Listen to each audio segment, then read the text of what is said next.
We survived another Fed day, and funny enough, the market actually liked this one. We just had the best Fed day since 2022.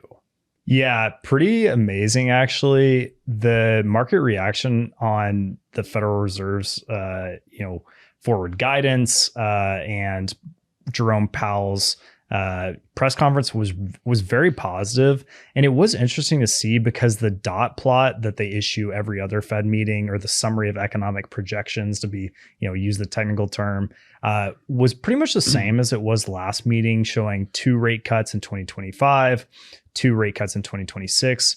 But Powell was pretty positive in his testimony, as we'll get to.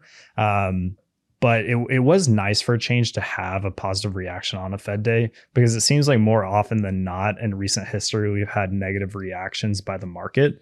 But we'll kind of get into the dynamics of the Fed, what's going on. So first, to just kind of provide some background, we talked a lot in 2023, and I'd say especially the first half of 2024, about how Fed driven the market was, which was true. It was all about interest rate policy, where interest rates were going. In 2022, it was about how high are interest rates going to get? How high is the Fed going to lift rates? And then it was, hey, when are they going to start cutting rates? And now it's about, hey, how fast are they going to cut rates? And of course, a lot of that has to deal with inflation. But right now we're sitting at a Fed funds rate of target in the 4.25% to 4.5% range. The yield curve is extremely flat, which actually has become, I'd say, a better situation than it was, because we were inverted to a huge extent, meaning that short-term rates like the Fed funds rate was very high, while long-term rates like the 10-year to 30-year were lower than that. Now we're actually pretty close. The 10 years at about 4.2% as of recording today. So you're getting slightly to a more normalized yield environment. And so it's becoming a little bit less about the Fed, but I do want to kind of walk through what these recent developments have been, and kind of where we're going and what we expect from the Federal Reserve. Yeah, and a highly inverted yield curve can make operations difficult for a lot of people, particularly banks. And so seeing at least a flat yield curve for the first time in a couple of years now, it is a good, positive indicator. Makes life a lot easier for a lot of market participants. And so looking at the dot plot, as you said, 2 cuts next 2 years. Each year, but that hasn't shifted from previously. It's the same dots, more or less. The underlying projections shifted a little bit, but realistically, we're in the same ballpark that we were for last dot plot. And the Fed remains very data driven. That's what they've harped on continuously. Like, don't look at the dot plot so much. Look at the economics coming out, because those numbers are really what's going to drive the Fed's decision making. If inflation comes down faster, they will cut faster. If inflation stays elevated or even ticks back up, we're probably not going to see any cuts this year. Right. And then, of course, we've talked about before, but the Fed has a dual mandate. So what they want is price stability, which you just mentioned, inflation. And then the other side of that is managing the unemployment rate. They want to maximize employment. And so as they're kind of going through this thought process, trying to determine what economic fundamentals are going to lead to what kind of interest rate policy, the unemployment's the other side of that coin. So if unemployment raises too much, we could see them cut faster to kind of backstop the economy. On the other hand, they could have slower reaction to cutting rates if unemployment remains low. But I will say this with a caveat, that that's if inflation stays higher. I think inflation's kind of the first point that they're going to use when it comes to cutting rate policy. But unemployment's the other side of that, where they're going to look at the unemployment dynamics to make sure that they're appropriately managing that interest rate policy. Yeah, exactly. Inflation can move future rate policy higher or lower, but unemployment can really only move it lower, pretty much, because they're not going to hike rates because the job market's too good. So that's not really a possibility for them, but it is something that they're looking at in case unemployment gets worse. And so talking about kind of why yesterday was such a good Fed day, the best one since 2022, as I mentioned, is really because we got some actual loosening, akin to, I keep comparing it to a really tiny interest rate cut, even, is that the pace of quantitative tightening was reduced. So all that means is that the Fed accumulated a lot of treasuries and mortgage-backed securities on their balance sheet over COVID. They were buying a lot of these, putting money into the market. Quantitative tightening is the process of rolling that back, letting those mature off their balance sheet and, reducing the size of that balance sheet back down to what they view as a normal level. And so they reduced the pace of treasury roll off from 25 billion to 5 billion. And so that's a huge reduction in that. They kept mortgage-backed securities the same at 35 because they want to hold, government securities. They want to hold treasuries. They don't really want to hold a bunch of mortgage-backed securities. So they're going to continue letting those roll off. But but by reducing the rate that they let their balance sheet of treasury shrink means that they have to go back out into the marketplace and buy more. And so that's putting more dollars out into the economy and has a stimulating effect on the economy and markets as a whole. Right, exactly. I mean, you've got that kind of two-part dynamic where adding more dollars into the economy is a cash injection, but it also creates more buying demand for treasuries, which lowers interest rates. So it does create some pressure downward on, especially on those longer term interest rates. So that's a benefit for, corporations who need to borrow, homeowners or home buyers who are looking for mortgages. It just creates a better interest rate environment for global markets. So that's definitely a positive.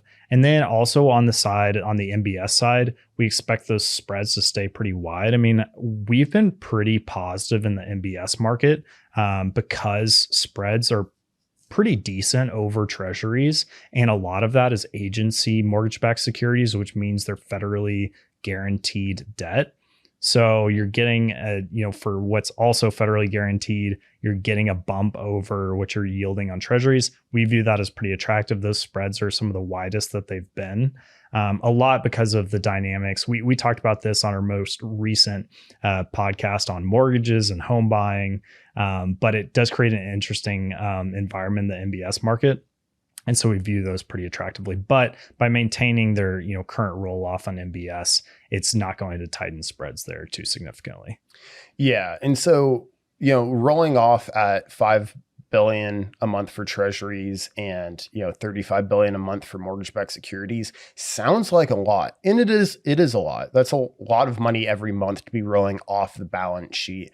However, the Fed currently has a balance sheet of about $6.75 trillion.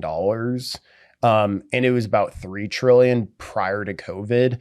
So they're really trying to right size, what they're holding right now. That has dropped a lot. It's come back in a great way. And you'll hear Jerome Powell say reserves are ample, but they're not, overboard. They're not holding way too much so they can feel comfortable reducing that.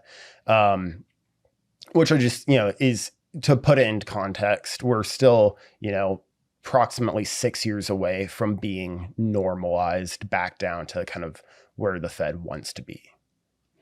Yeah, I mean, you've got a huge balance sheet that the Fed is still trying to manage. I mean, it's somewhere around 6.75 trillion right now, which is 3 trillion above where we were pre-COVID, which is a really substantial balance sheet.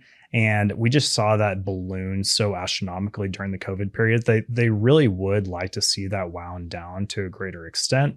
We'll see that on a go forward basis, but it's going to be interesting to see the dynamics as far as how long they're going to keep this quantitative tightening policy, because we still have to look at it like if you're allowing roll off on your balance sheet, you're still tightening. It's not, the opposite is quantitative easing, which I'm sure a lot of people are familiar with in these recessionary periods where the Fed goes out and buys these bonds. That's how their balance sheet got so big in the first place.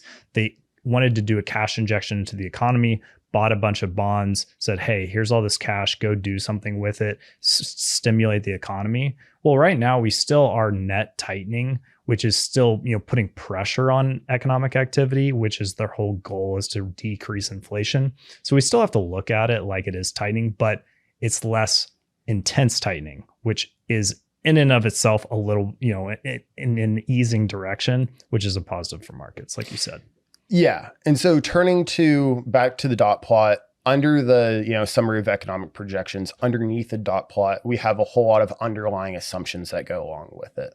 And so I kind of want to take a look at what the Fed's expecting going forwards, from here.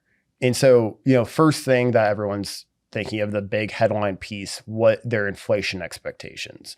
Well, they increase inflation expectations for 2025 slightly, but only for 2025, which I think is an important distinction to draw, that they're looking at the current tariff policy and all of those shocks that we, discussed on a really recent podcast. They're looking at those shocks as being transitory. Funny enough, the term transitory is back in play here. There are a lot of jokes running around because, last time they called it transitory, we found ourselves in this mess. But in their defense, the last time we had tariff policy similar to this under Trump's first term, it was transitory. There's a short bump in prices, but it was not a lasting effect due to tariffs. And so they're kind of factoring in the same thing. They expect a short-term bump in prices due to tariffs, and then people will figure that out, and it's a one-time adjustment. 2026, we did not see an increase in their expectations for inflation then. So really, we should be able to continue the same path of interest rates moving down steadily over time. Yeah, I mean, I think the market took that as a dovish development, and that's a lot of the reason why we saw markets perform so well on the day of the Fed press conference. And I thought it very entertaining, just from a spectator's point of view, was that Jerome Powell was fairly snarky in that interview. I mean, he mentioned the word transitory, which had become a very taboo, as you said, word for the Fed after the whole inflation not being transitory coming out of 2022. And even one of the reporters asked, "Did you just say transitory?" And he goes, "Yes, I just said transitory." So, I mean, he's kind of firing back a little bit, more normalizing, hey, we're not going to ignore that this is happening because it didn't work out the first time that we said it. We do believe that any inflation from tariffs will be transitory. It'll be a one-time price increase. And in many cases, those one-time price increases may even come down over the long term, because if you get a rollback of tariff policy, then all of a sudden you had that one-time increase, but then you're actually going to get some form of deflation if those tariffs roll off. So the Fed's not going to, regulate their policy based off of what may or may not be a one-time price increase. And they've mentioned before, they're looking through the short-term noise. Jerome Powell's always said it's going to be a bumpy road. And like we saw, first few months of last year, even, we thought we're ready for rate cuts, and then inflation ticked up for a few months. And Jerome Powell, to his credit, looked through that and said, hey, there's no real underlying reason here. It's not a persistent trend. So we're not going to take one or two data points and just base our policy entirely around that. And so I think tariffs are going to be the same thing. They're going to look through the short-term noise to try and find the long-term trend, the long-term signal of what inflation is actually doing. And so then the other component of this is unemployment. So their unemployment expectations did tick up slightly for 2025 and 2026. I think this is in part due to the tariff policy and the just broad economic uncertainty that we see out there right now. Because as Jerome Powell mentioned, we're in an interesting low hiring and low firing situation where the labor market is pretty tight. There's not very high unemployment, but it's, not many people are getting laid off, but not many people are getting hired right now. There aren't a ton of jobs backstopping any potential uptick in firings or, job quits. So you don't have that, backstop like you did. So if people are, holding off on hiring for new jobs just during a short-term period of economic uncertainty, then we might see that unemployment rate not permanently, but over the next couple of years, 25, 26, spread out just a little bit, widen to a higher percentage of unemployed people, just while, you maintain that still slow firing, slow hiring kind of dynamic. Yeah, exactly. And I will say this every podcast if I have to, but markets, analysts, forecasters do not like uncertainty. They hate uncertainty. And that's why we saw the market reaction over this early part of the year. That's why you've got people like the Fed having a hard time projecting a super strong economy, is because there is so much uncertainty in there. And I actually think it's interesting because the Fed includes that in part of their summary of economic projections. And I highly recommend to any of our listeners out there who are curious is to just Google, you can find it on the Fed's website, Federal Reserve summary of economic projections. You can pull up their most recent report and you get an idea of what we're talking about with this dot plot, with these projections that they have, because they're weighing everything based off of how much certainty or uncertainty they have. And in this most recent report that they said their forecast is far more uncertain than it was in the last report. So I think that's really important to, think about in the broader context of this. But as you said, Jerome Powell still noted, hey, job market's pretty strong. I mean, we've been watching the, jobless claims, unemployment rate, everything's remained pretty steady. So as long as you keep up with the job creation to an extent where it's, it may not be growing the economy, you may not have excess jobs, but you also aren't seeing an uptick in unemployment, you're on a solid fundamental backing for the economy. Yeah. And to your point about people reading the summary of economic projections, I'd encourage people to do that as well. Some of their graphs can look a little different, on face value, but to their credit, the Fed actually does a pretty good job of organizing this data in really consumer friendly format. So it might take a minute, read the legends and stuff, but really once you understand how they broadcast it, it's actually they make it pretty easy to compare, quarter over quarter, kind of how their dot plots changed, how their forecasts have changed. And lots of interesting data there.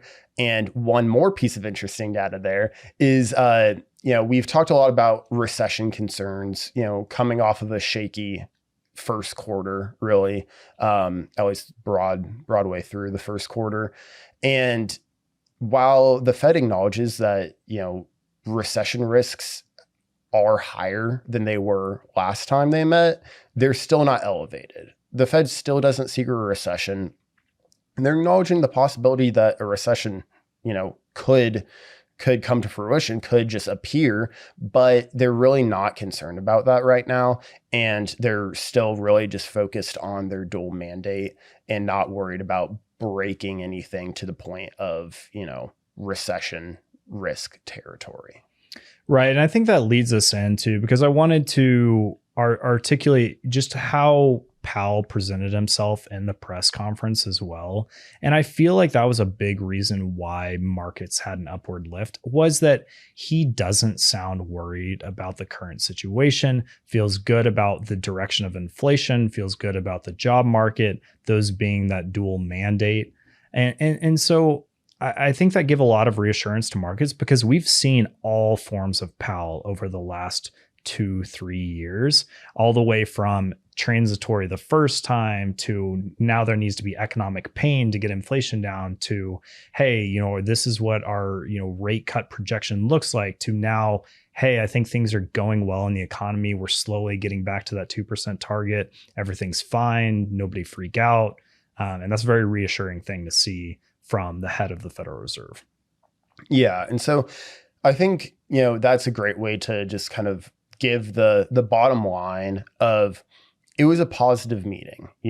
There were some bearish adjustments, and GDP was revised down ever so slightly. The future inflation expectations for 2025 alone were slightly higher. But all in all, there was, loosening of monetary policy. We had, because they're slowing the roll off of their balance sheet. Yes, like you mentioned, that is still tightening, but it's less tightening than we were under prior to this. And then coupled that with a really positive Jerome Powell, it was a lot more positive a meeting than you would maybe see just on the surface level.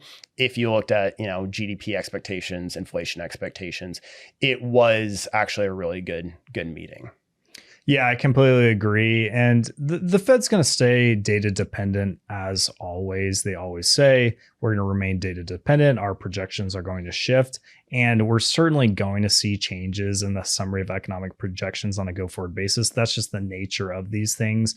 It's not a guide path for how the Fed's going to react. It's their view of what things look like right now. And I think one of my biggest takeaways that I, appreciated from this press conference, from this meeting, was that, hey, if the economy worsens, the Fed will be there to provide a backstop. They will go ahead and cut rates early if they have to, if the economy suffers any kind of adverse reaction to tariffs or something else.